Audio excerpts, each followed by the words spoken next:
Welcome to English Anytime, the channel where learning English becomes fun and accessible for everyone, anytime. Whether you're a beginner or already confident, here we offer tips, practical advice, and challenges to improve your English at every moment of your life. So, ready to transform your English? Let's get started. The day I got lost in the museum.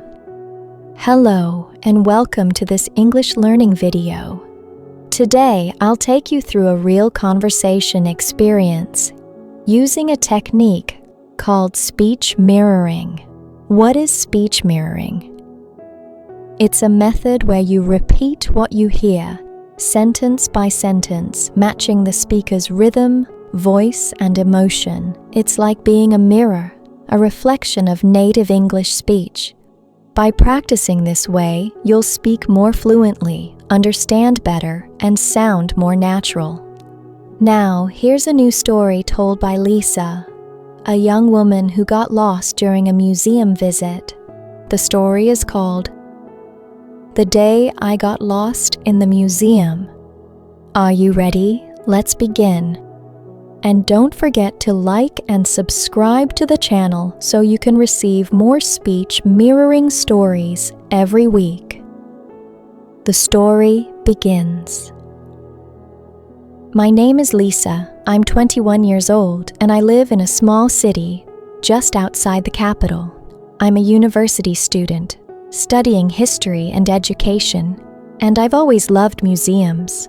For me, museums are like time machines, full of quiet magic, secrets from the past, and stories waiting to be discovered. Last Saturday, I planned a special day with my cousin Emily. She's only 10 years old, but she's smart, curious, and always asking questions. Her mom had to work all weekend, so I thought, why not take her to the National Museum? She had never been before. We woke up early, I made her pancakes, and we got ready. She wore her favorite sneakers, a blue jacket with yellow stars, and a tiny backpack filled with snacks, a pencil case, and a notebook she called her Explorer Journal. On the way there, she kept asking me, "Will we see dinosaurs? Are there real mummies? Can I touch anything?"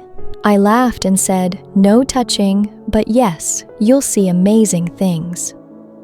We took the subway and arrived at the museum just before 10 a.m. The building was tall, made of stone and glass, with huge stairs in front. There were flags, banners, and a giant poster outside that read, "Explore 5,000 years of history." Emily's eyes grew wide. She grabbed my hand tightly and whispered, "Is this like a castle?"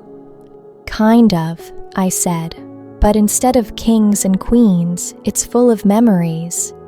Inside, the museum was calm, cool, and bright. There was soft music playing, and the air smelled like books and old wood. At the entrance, we got a map, 4 floors, dozens of exhibits, ancient civilizations, nature and animals, science and space, art and sculpture. "Where should we start?" I asked. Without hesitation, Emily pointed to the ancient Egypt section. "The pyramids! Let's go there first." The moment I lost her. After about an hour of exploring ancient Egypt, we had already seen golden masks, canopic jars, and even a real mummy lying inside a glass case. Emily was fascinated. She kept writing notes in her Explorer Journal and drawing little symbols she called mystery codes. From there, we moved on to the dinosaur hall. Huge bones were suspended from the ceiling. There was a massive T-Rex skeleton in the middle of the room, its mouth wide open like it was about to roar. Emily stood frozen for a moment, staring at it with awe. "It's like a dragon, but real," she whispered. We took pictures. I let her borrow my phone. She wanted to record a video for her mom. Everything was going great. After that, we decided to take a break. There was a small cafe near the nature exhibit. We sat at a table by the window.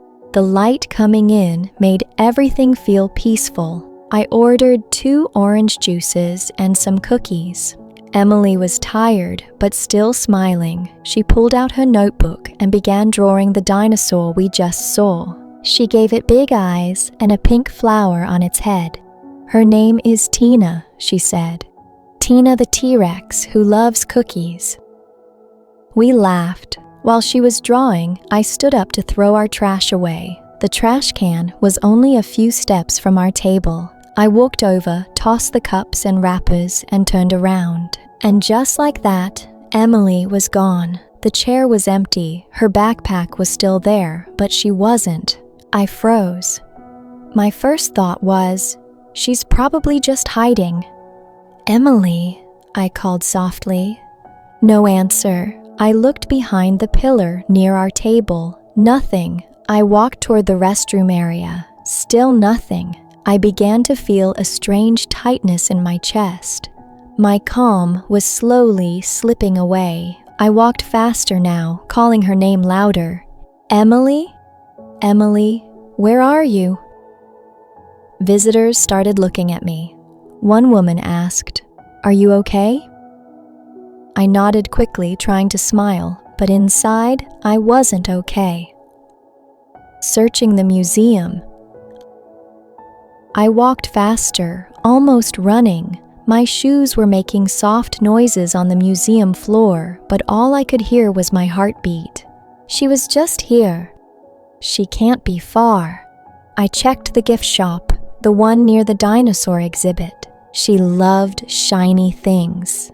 Maybe she saw something and followed her curiosity.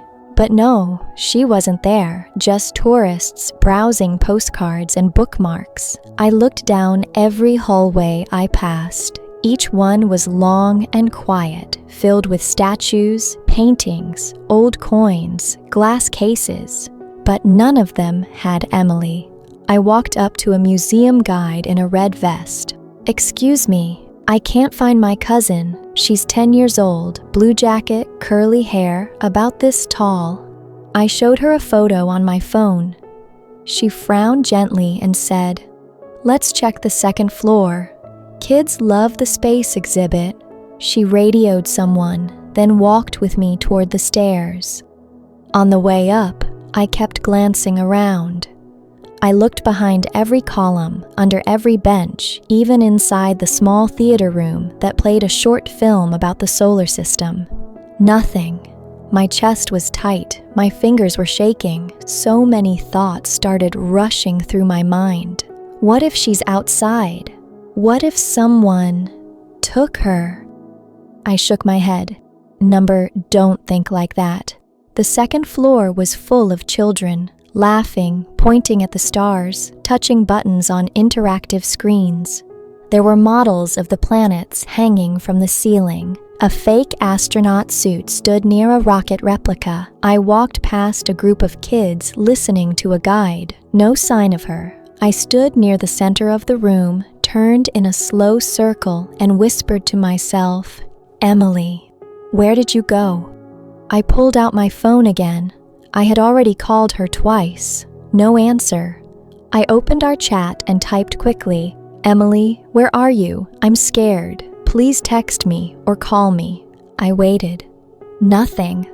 Seconds felt like minutes. Then, a notification. I opened it. It was a photo, a blurry painting with a green apple floating in front of a man's face. René Magritte, one of the museum's most famous pieces, located in the modern art section on the top floor. Emily had written one short message under the picture. "Come see this. It's so weird, ha ha ha." I laughed, out loud, for the first time in 20 minutes. I wiped a tear from my eye, then I ran. The reunion.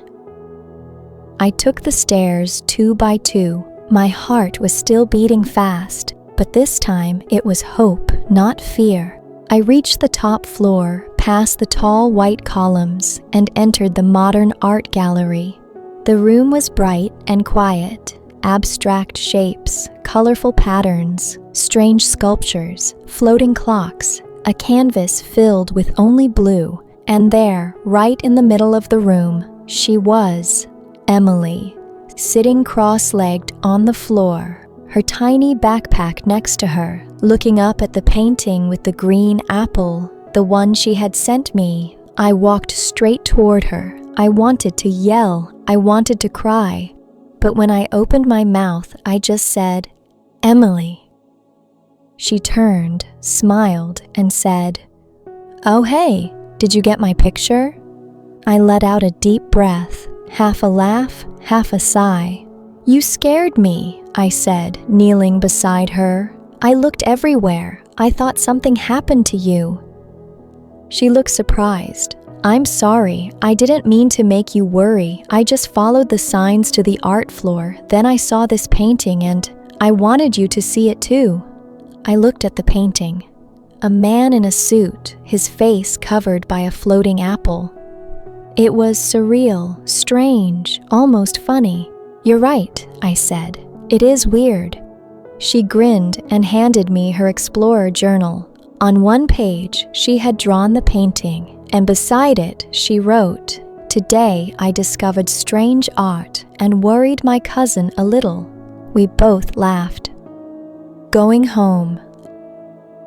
After that, we stayed together the whole time. We visited the last few exhibits side by side, whispering, pointing, and taking photos. We bought matching keychains from the gift shop. Mine said History Lover. Hers said Junior Explorer. As we walked out of the museum, the sky was turning gold. The sun was setting. The wind was cool. It had been a long day. On the train ride home, Emily rested her head on my shoulder. She didn't say much, just drew quietly in her notebook. Before she fell asleep, she whispered, "Thank you for today." I looked at her and said, "You're welcome, just don't disappear next time, okay?" She giggled. "Promise." Now it's your turn. Speech mirroring practice. Now it's your turn to practice. Watch this video again. Pause after each sentence. Repeat what you hear. Match my voice, my tone, my rhythm. This is the speech mirroring technique. It helps you speak more naturally, build real confidence, and sound like a native speaker. The more you practice, the better you'll get. So keep going, keep repeating, keep growing. And don't forget to like this video, subscribe to the channel, and check out the next story, coming very soon. Thank you for learning with me. See you next time.